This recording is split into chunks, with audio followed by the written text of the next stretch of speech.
Hey everyone, and welcome to another Museum Minute with the Wyoming State Museum. My name is Jeremy Thornbrew, and today we're going to talk about one of the coolest and rarest artifacts that we have here at the museum, possibly the world. We're going to talk about Miss Fujiko Yamanashi and her 57 sisters. Now, the story of these 58 dolls is touched by World War II, terrible immigration laws, children, a few natural disasters, and the military ceremonial execution of dolls. But to tell the story, we really need to start with the inspiration of their story. And these dolls were inspired by immigration. So if you think about the US, we are a nation of immigrants. Every single one of us can track our ancestors through an immigration moment. Whether your ancestors came across the Bering Strait 17,000 years ago, they came across with the Mayflower, or whether you immigrated here this year, we all have immigration and migration in our past. Unfortunately, the U.S. does not have a sterling track record when it comes to our immigration laws of past. Now, I could do an entire series of videos on our immigration laws, but I'm just going to quickly talk about a couple of them that really inspired the creation of these dolls from the early 1900s in relationship to Japan, which is who made the dolls. So Japanese immigration into the United States really kicked off in the first few years of the 1900s. And that's because at the end of the 1800s, the US shut off all immigration from China. And so the US needed a source of laborers to work in the different industries that were growing at the time. So that's where the Japanese people really came in. They came across as predominantly laborers. By 1907, there was a growing animosity and sometimes racism towards these Japanese immigrants. And it created the pressures that resulted in the Gentleman's Agreement. The Gentleman's Agreement was Japan promising to stop sending laborers to the U.S. In 1922, they passed an act that said that if any American citizen who was a woman married a Japanese man, she would lose her citizenship. Now, ironically, it did not work the other way. American men could marry Japanese women and everything was fine, but a woman would lose her citizenship. It all culminated in 1924 with the Immigration Act of 1924. This is where the Border Patrol was created, the quota system was created, but it also shut down all immigration from Asia, including Japan. So at that point, there were people in the U.S. who were concerned. One of those people was Sidney Gulick. He was a man of faith who used to be a missionary in Japan. And he had a fellowship, a kinship, and a love for the Japanese people. He believed that if the American people and the Japanese people just learned more about each other's cultures, they would be able to understand each other better and get along better. So he worked with other churches and people of faith to create the World Committee on Friendship in Children. And what they did was they worked with schools and churches, and these schools and churches bought from stores dolls to send to the children of Japan. There were 4 rules for these dolls. Number 1, they had to be able to say mama. He wanted them all to be mama dolls. Number 2, they all had to cost $3 or less. Number 3, they had to come with the passport that cost 1 penny. And 4, they all came with a railroad ticket and steamer ticket that cost 99 cents. So they were $4 or less dolls, which was a lot more back then than $4 today.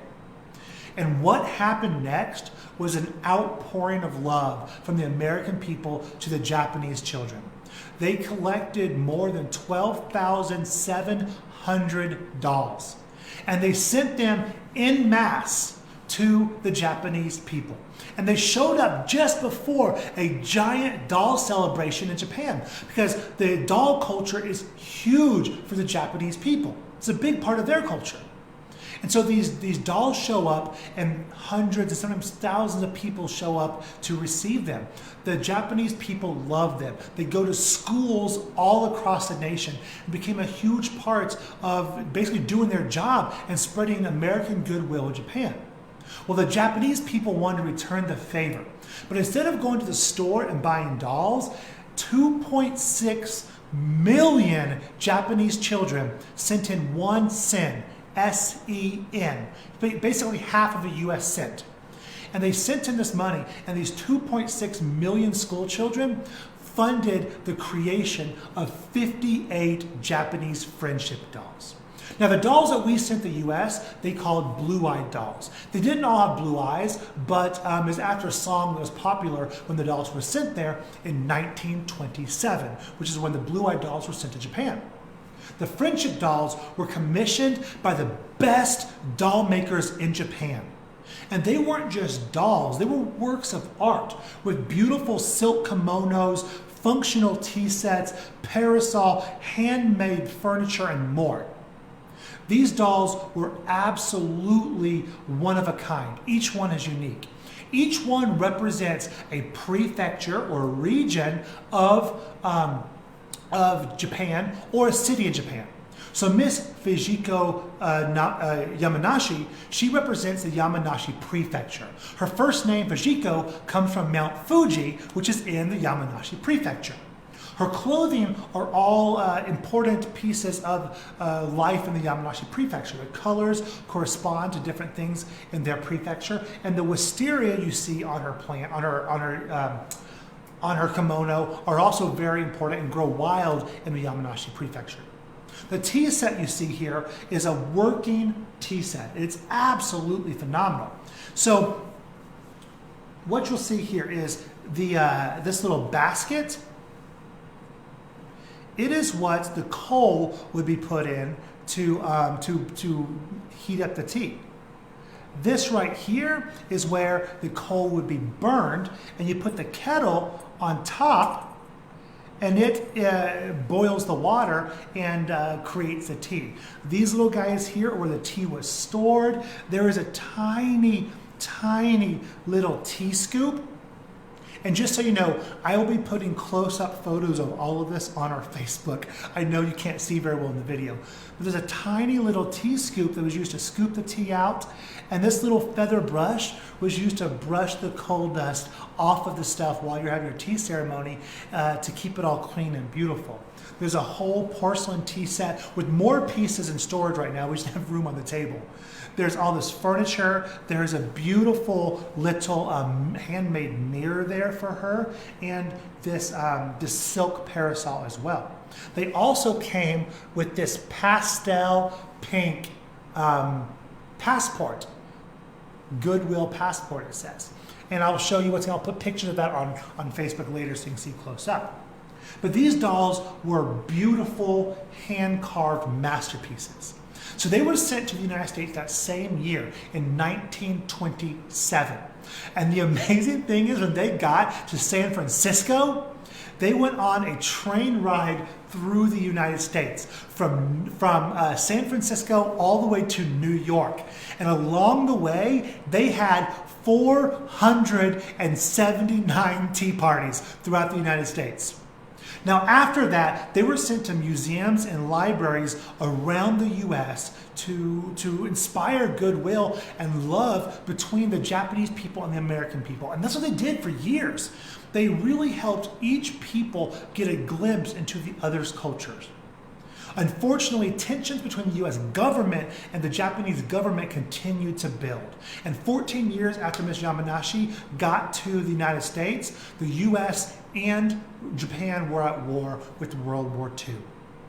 During that time, a lot of the friendship dolls, Japanese friendship dolls, were put back in their shipping trunks. Some of them were turned around but kept on exhibit, and a few were sold or even destroyed. The blue-eyed dolls in Japan fared worse though. Japan labeled these dolls enemy dolls.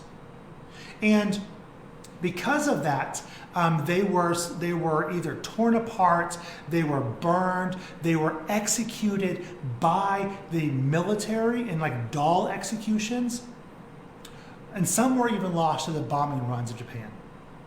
But an unlikely hero came forward, and that was teachers. So teachers found a way to save the dolls. These dolls they had in their schools they couldn't bear to destroy.